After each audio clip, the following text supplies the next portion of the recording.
Hello, my name is Gareth and I'm a retired brigadier from the British Army.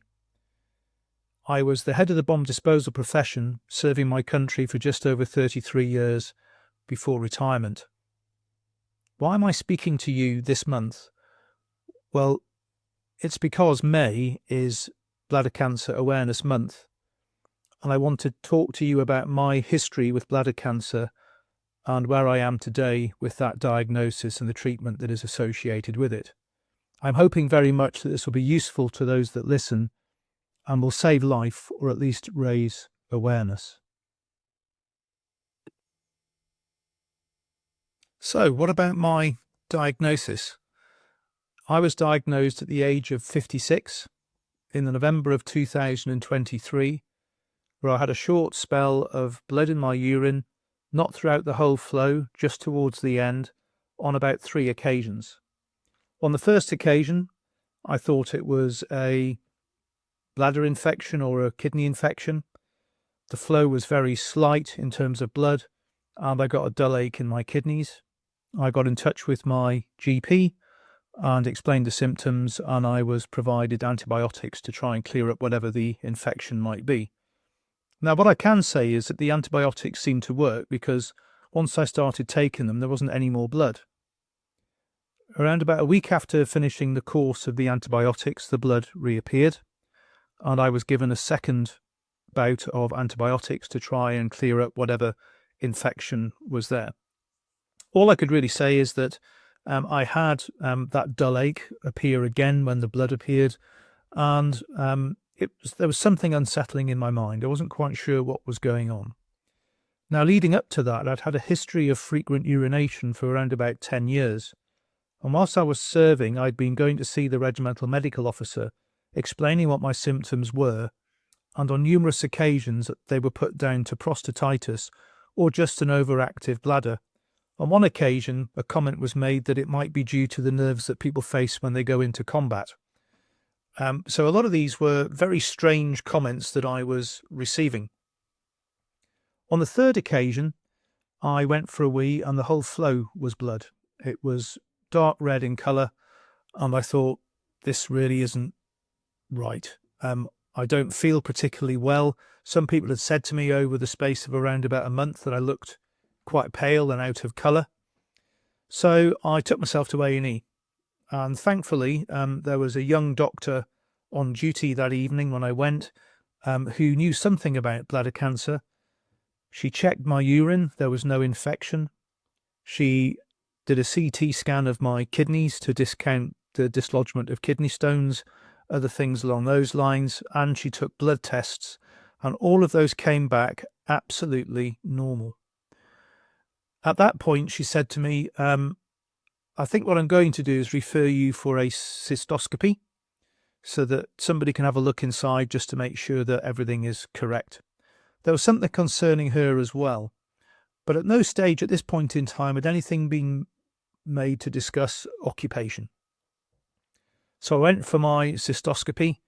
I was awake when the camera was inserted up my front end, and the very nice gentleman who did the procedure for me looked around the bladder.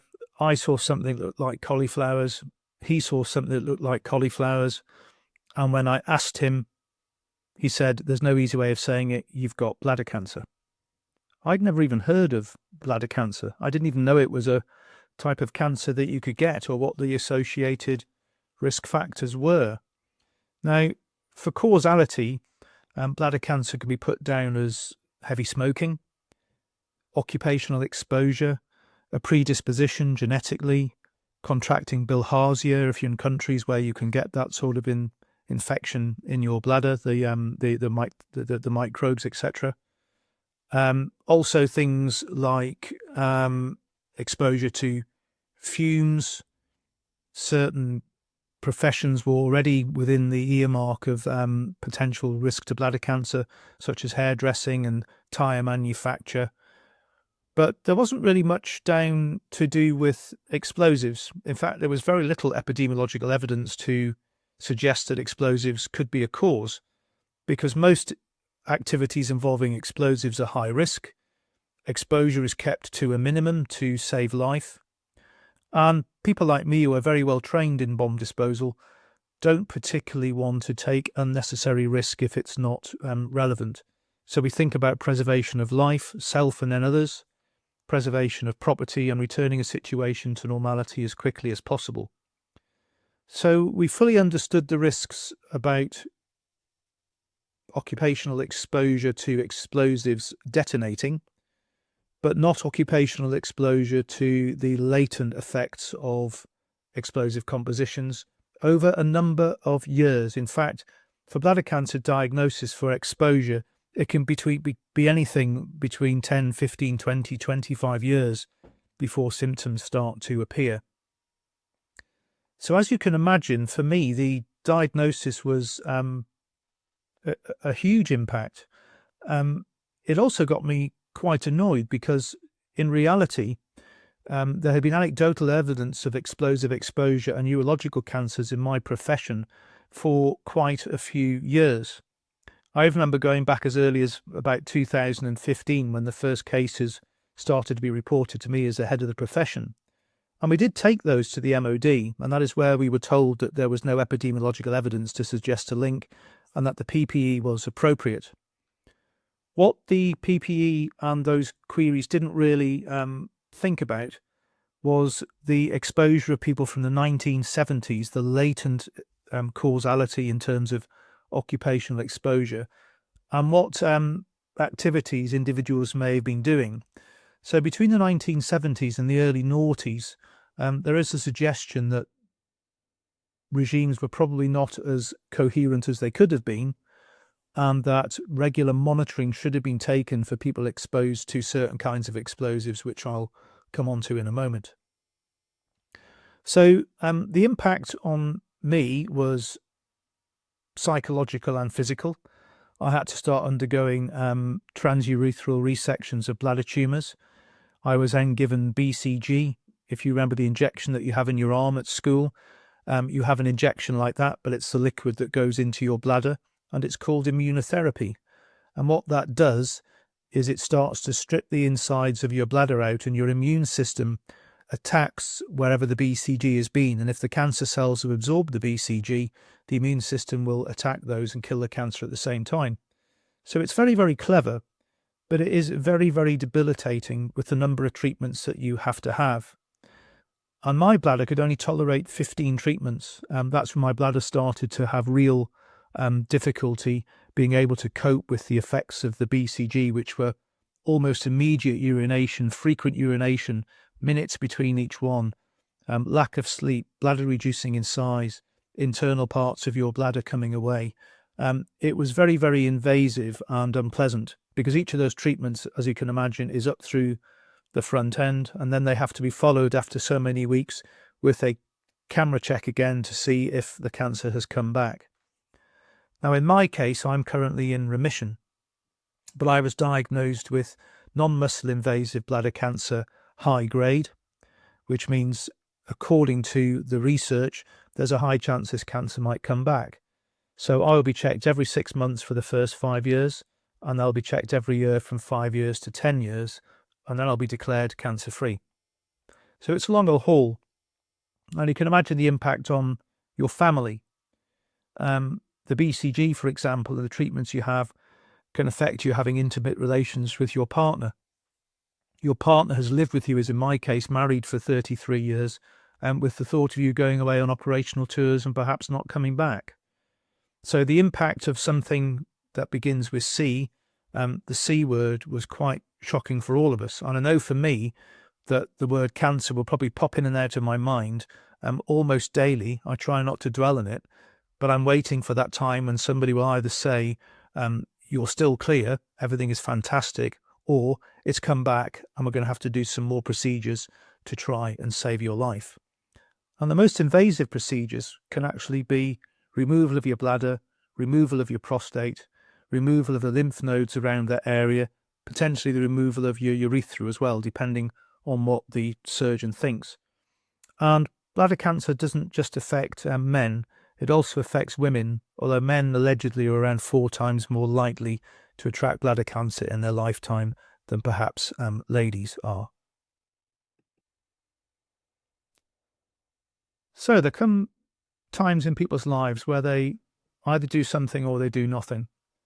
With the anecdotal evidence within the ammunition technical profession coming into me and other friends and colleagues who assisted pulling together the information over the years, and our failure to really engage with the MOD, we decided to pull together an esteemed team of professors of urology, professors of epidemiology, and surgeons who specifically dealt with urological related cancers, to see if we could come together with some form of survey, an initial survey that would be able to determine if there was a problem with the profession or not. Now, as you can imagine, with any survey, it has to be based on a sample size. And in the case of my profession, there are very, very few of us, as you can imagine, in the United Kingdom. And since 1970, in one particular squadron, we could identify around about 2,300 people who would have served.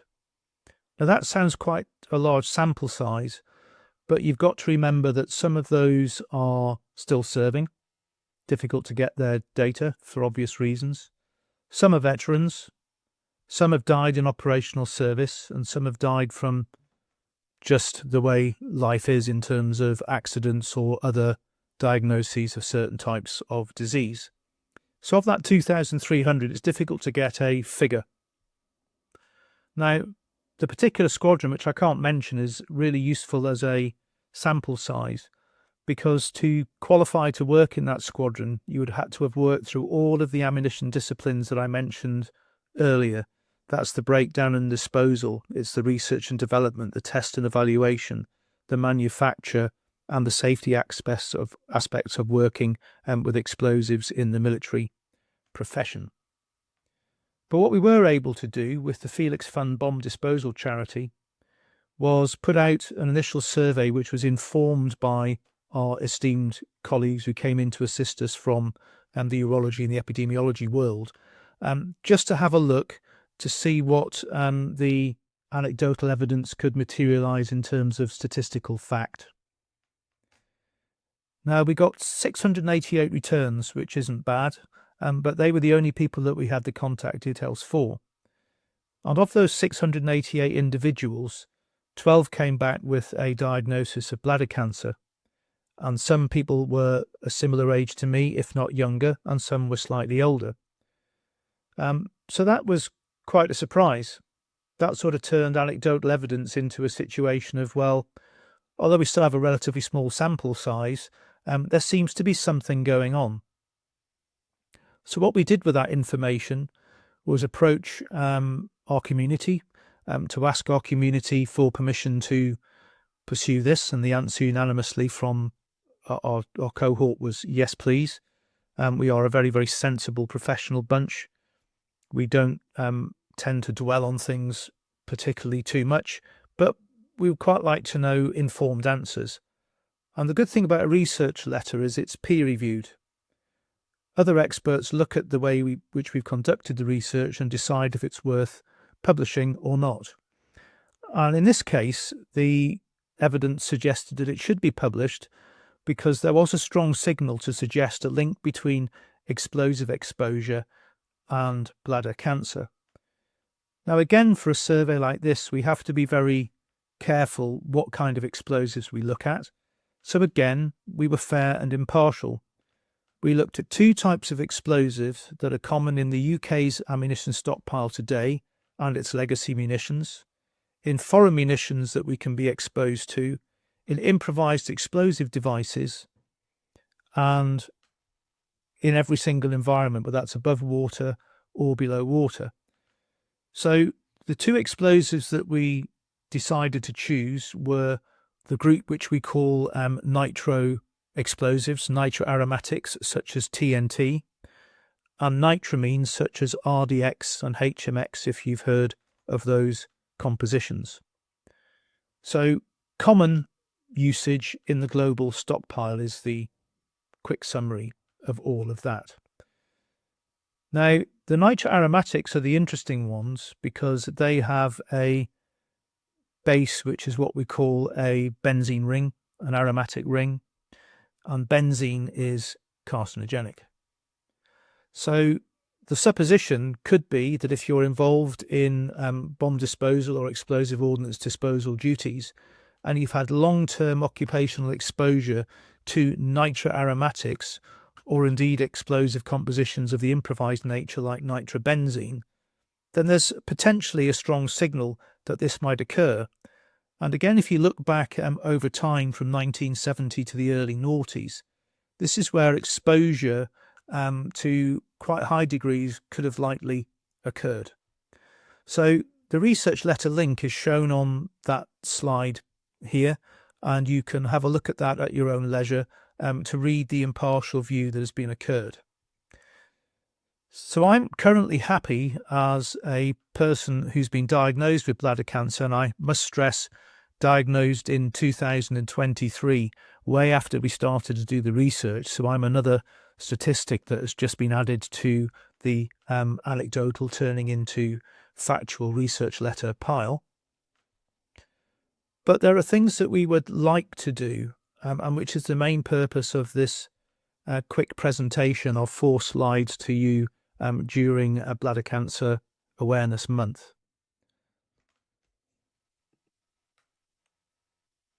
So, what do we want? Well, we want to raise awareness of bladder cancer. Like I said earlier, I'd never really heard of bladder cancer, nor did I even think it was a cancer that people would be suffering from. It can be non-muscle invasive or muscle invasive, and obviously there's a big difference between the two in terms of your survival chances and the treatments that you might have to go through. But for me, as an ammunition technician, as the former head of the bomb disposal profession, what I really want to see with my community is large-scale research into the longer-term health impacts of explosive exposure, for the MOD to give us access as a community to those that are still serving, so that instead of a statistic of 688, we can look at those that are surviving from the 2,300 and provide a definitive answer for explosive exposure within that particular squadron, which will be either, yes, there is a problem, or no, there isn't a problem. We don't mind either way, but what we want to see is a fair hearing, which is based on epidemiological evidence which we have started to amass. We also want to see changes in military safeguarding regulations regarding the handling and disposal of explosives.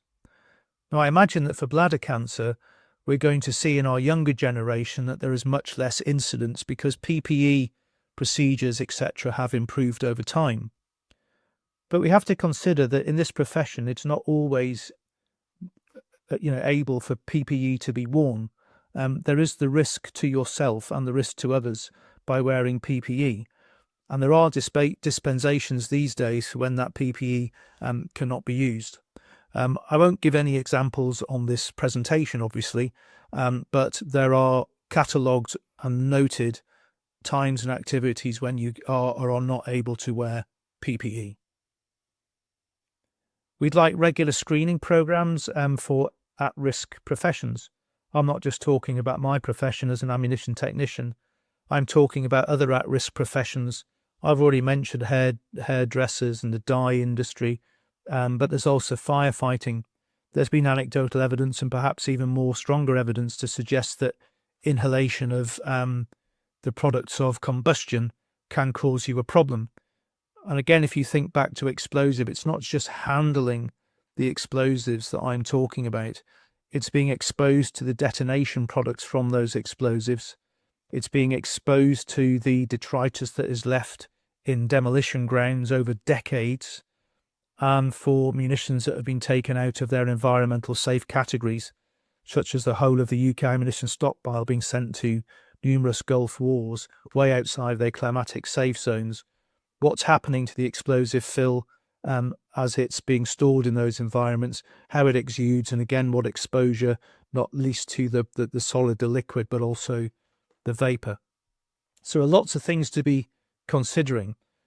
But for GPs and the primary and secondary healthcare system, it's really raising awareness when GPs start to deal with people at risk professions as well.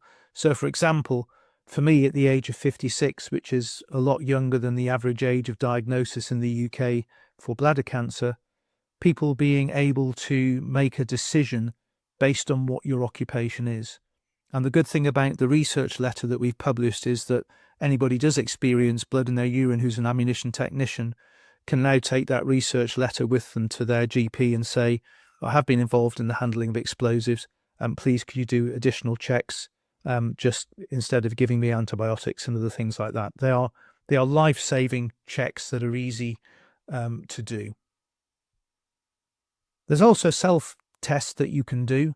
You can buy urine strips to test your own urine. And like I said, if you see a trace of blood in your urine in that test, go to the GP and just explain it to them, and you will be able to get the help and support that you need, I'm sure.